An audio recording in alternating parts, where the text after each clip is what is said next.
Hello, EMF Warriors.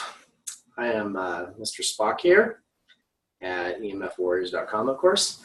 I got myself my new shirt, had it handmade. Of course, we don't sell any of these things. I just wanted to let you know. My wife got this for a birthday present. It was very nice of her. So I just thought I'd wear it for letting you know a little bit about Spock's world.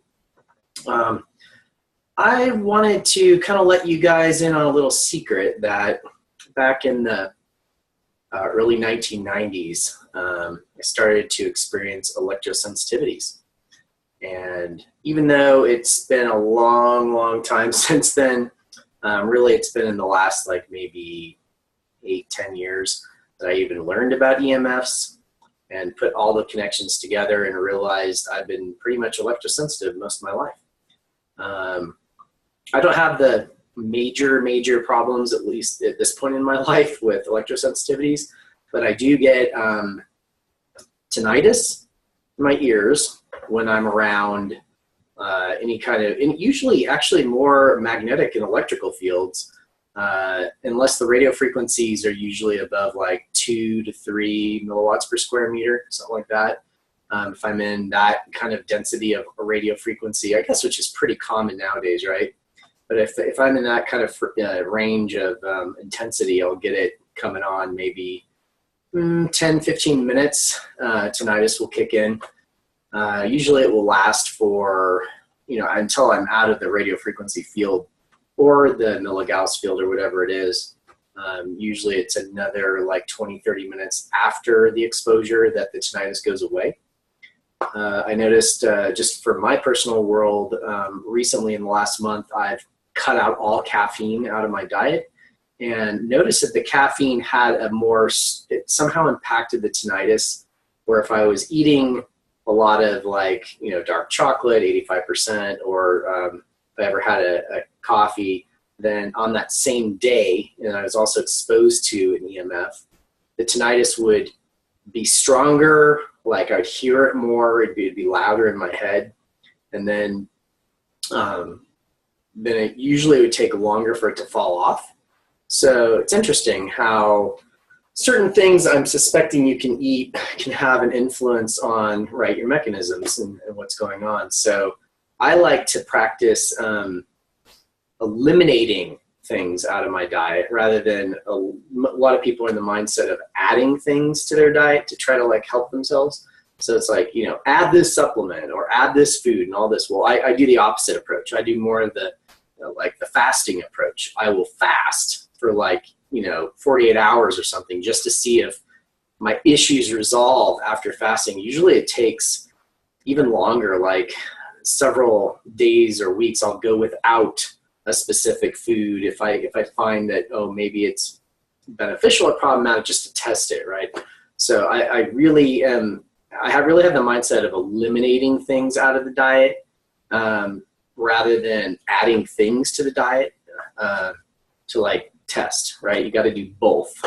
So anyway, with my issues I've had, I did have a pretty major issue. Really, it's a pretty profound issue. It's nothing like cancer or anything. But back in my late 20s, when I get in front of different monitors and other electronics, I would get these little spots appearing in my vision.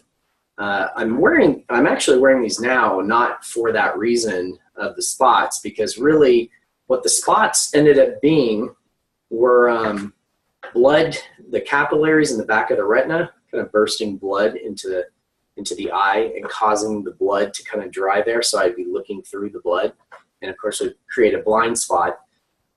Over time, these blind spots got a lot worse. As a matter of fact, they got not only more frequent, where I'd see more of them, they'd be getting bigger.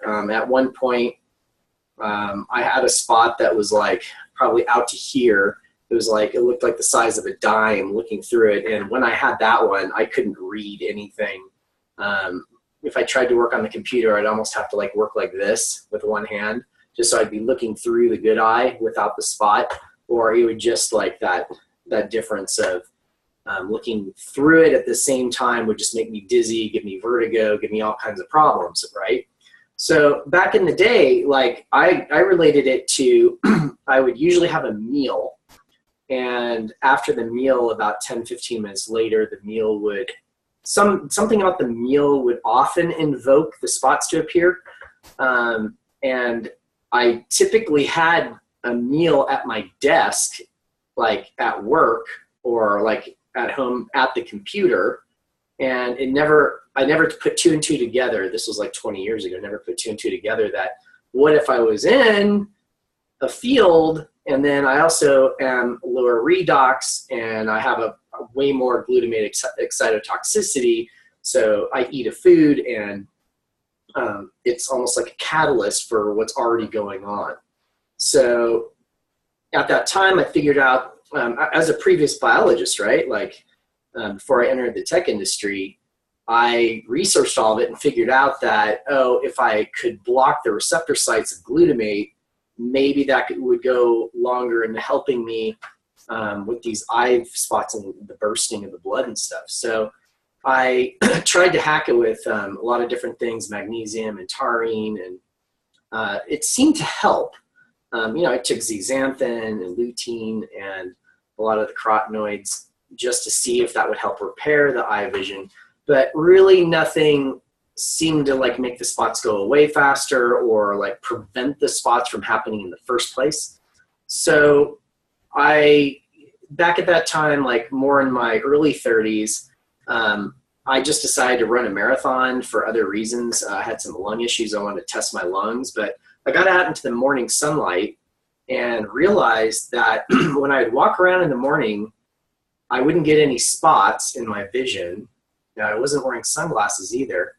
And then I would be out there for like, good 3-4 hours some days. And the next like day, 2-3 days, I wouldn't experience any problems with my vision at all. And I'm like, wow, something about the running or something about being outside is helping my eyes like heal. So I did this. Like I went out there 3 times a week on the weekends as much as I could. And for a good 9 months during that training, all of my visual problems had gone away. And of course I was running out there in the California sun with no, sometimes no shirt, sometimes just like a t-shirt or a tank top and shorts. So I was getting a lot of sun exposure, a lot of vitamin D, a lot of calcium channel blocking, which you might not know the sun helps you with. It helps control your calcium channels. So I was getting less calcium effluxing, didn't put that together until, of course, in the last 5-6 years. And it was helping just balance out my system, making that a habit. Now, about 3 or 4 months after the marathon that I ran, I decided to go back to the gym at nighttime on elliptical and treadmills that generate EMFs. And of course, within a few weeks, bam, my eye spots started occurring. And I had the notion at the time and the foresight to think, okay, there is something about running outside in the morning that's helping my vision. After the spots reappeared, I canceled my gym membership, and I'm like, I'm just going to go outside from this time on and do my stuff outside. There's some magic happening outside. What is it? At least for me in my case, right? So fast forward many, many years later, I'd say, 2010, 2011, when I started learning about Jack Kruse, I learned about intermittent fasting, learned about ketosis, learned about all the mechanisms that is very standard today in the quantum and paleo communities. I started implementing those things, and I've probably gotten one eye issue maybe 2 times, 3 times a year now, and it will be in situations where I get really high EMF explosions happening to me. So the last time it happened, in addition to the eye spots, by the way, I also have gotten migraines in EMFs as well. That was more in my early 20s, and throughout, all my years up into my 30s until I really started, hydrating more and doing more quantum good things for my health. But really, what was I going to say? I was going to say that yeah, after getting having all these quantum things line up, I haven't experienced any spots. And the last spot I did get was when I accidentally turned on my cell phone on top of my truck in the morning. I live really far away from the nearest cell phone tower, so it has to make a lot more intensity to connect the signal right when you turn on your cell phone. So I turned it on, and I thought it had already connected, but I touched it the very moment it connected. And then within one moment, I started seeing visual manifestations, almost like a migraine effect. But then that migraine effect like was in one eye, and it started forming a spot. So I knew that I probably had ruptured again some capillary back there in the retina the moment I touched the cell phone. I didn't even have it to my head. I just like actually physically touched it. Maybe it was about a foot or a foot and a half away from my body, and it affected my head. So this was on an icy day. So I ran across my icy driveway trying to avoid slipping and falling because I had the foresight to just go grab the nearest grounded object I could find, and that was a tree. So the tree was, you know, within 15 seconds or so, I grabbed the tree. I was holding the tree for about 3 minutes. I was good to go. The visual manifestation stopped. I still had the little spot there. I actually started hearing a little tinnitus as well. And then, you know, like another minute or two after that, the spot kind of subsided and then went away. So I got lucky on that one, but it's like when the perfect things align, like in my world, it would be, I have a massive high glutamate meal with MSG. I haven't hydrated in a few days, and I'm around a lot of EMFs. I haven't gotten a lot of sunlight or grounding. Like all those things in combination over a period of time helps to like drive down your redox. And then you get hit with a big storm of EMF, then I get these electrosensitivity issues happening. So I wanted to share that. I wanted to share my story and let you guys know that here at EMF Warriors, not only myself, there are other people that will be letting you know in the future the issues they encounter with their ES, and you know, other people in the community. If you want to share your stories, we'll have you on an interview. We'll talk to you about it, and we want to get the ball rolling and get people you know, all over this issue, thinking about it and what we've been going through for years or decades in my case, and not really ever finding out that, you know, not even thinking it was a biophysics issue, that, you know, is thinking it, a lot of people think it's some other disease manifesting or a biochemical issue or some other thing, and they never attribute it to what we all know.